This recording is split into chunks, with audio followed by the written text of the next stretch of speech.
শুক্রবার আসবে, দুরূদ বেশি বেশি করে পাঠ করব। আপনি দোকানে কাজ করেন, আপনার দোকানে আপনার সহকর্মী আরও কাজের লোক আছে, আপনি সবাইকে স্মরণ করাবার জন্য নিজে জোরে জোরে দুরূদ শরীফ পড়বেন এবং বলবেন যে শুক্রবার শুরু হয়ে গেছে, সবাই দুরূদ শরীফের আমল করো। ভাইরা আমার, আমি আমার জীবনের কথা বলতে পারি। আমার জীবনে ওই যে হাদিসের উপরে ইয়াকিন এবং বিশ্বাস আলহামদুলিল্লাহ ছিল। আমার জীবনে আমি অনেকবার দেখেছি এরকম জটিল পরিস্থিতি হয়েছে যে দেয়ালে পিঠ থেকে গেছে, নড়ার জায়গা নাই, আর কোনো আপাত দৃষ্টি থেকে এই বিপদ থেকে উদ্ধারের কোনো পথ নাই।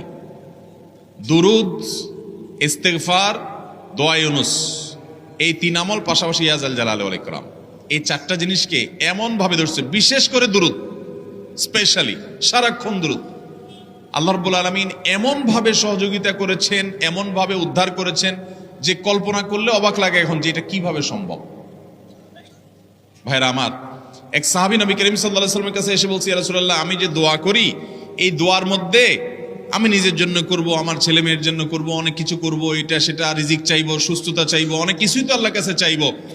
আপনি তো আল্লাহর রাসূল, আপনার জন্য দোয়া করলে আমাদেরই লাভ, একবার দোয়া করলে আল্লাহ 10 বার রহমত নাজিল করবেন, তো আপনার জন্য আমার দোয়ার ভিতরে কত পার্সেন্ট রাখবো? সাহাবী বারবার বিভিন্ন পার্সেন্টেজ বলছিলেন যে 3 ভাগের 1 ভাগ আপনার জন্য রাখি ইয়া রাসূলুল্লাহ, অর্ধেক রাখি, আরো বেশি করে রাখি। তিনি যত বলছেন নবী করিম সাল্লাল্লাহু আলাইহি ওয়াসাল্লাম আরো বাড়ানোর জন্য তাকে উৎসাহ দিচ্ছিলেন। এক পর্যায়ে যখন তিনি বললেন, ইয়া রাসূলুল্লাহ, আমি আমার কোন দোয়ার সবটুকু যখন আপনার জন্য নিবেদন করব, আমি কোন একবার যখন দোয়া করব, দোয়া শুধু আপনার জন্যই করব যখন, অর্থাৎ পিওর দুরূদ যখন পড়বো, নিজের জন্য আর কিছু চাইবো না, শুধু আপনার জন্যই যদি চাই কোনোবার, তাহলে তখন নবী করিম সাল্লাল্লাহু আলাইহি ওয়াসাল্লাম বলেছেন, ইদান তুকফা হাম্মুক ওয়া তুগফার যামবুক, তাহলে তোমার সকল পেরেশানি থেকে উদ্ধারের জন্য এই দুরূদটাই যথেষ্ট হয়ে যাবে, এবং তোমার সকল গুনাহ মাফের জন্য এটা যথেষ্ট হয়ে যাবে।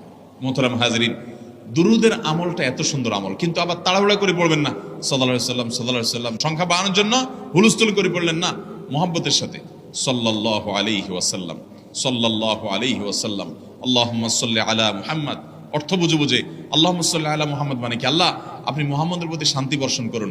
আরে ভাই, মুহাম্মদ সাল্লাল্লাহু আলাইহি ওয়াসাল্লামের প্রতি আল্লাহ তাআলা শান্তি এমনি বর্ষণ করবে, আপনি আমি দোয়া করলেও করবে, না করলেও। কিন্তু মাঝখান থেকে আমরা, ভাইরা আমার, কোনো বড় কর্মকর্তার কাছে আপনার কোনো কাজের ঠেকা আছে, কর্মকর্তার ওই ছেলেটার আপনি দেখছেন যে খাচ্ছে না, আপনি যদি বলেন, স্যার ছেলেটা খাচ্ছে না স্যার, একটু ডাক্তার দেখান স্যার, এভাবে তো বাঁচবে না, ওর কষ্ট হচ্ছে স্যার, আপনি বললেও উনি ওনার ছেলের দিকে কেয়ার করবে, কিন্তু আপনি এটা বলার কারণে তার নৈকট্য পাবেন কি পাবেন?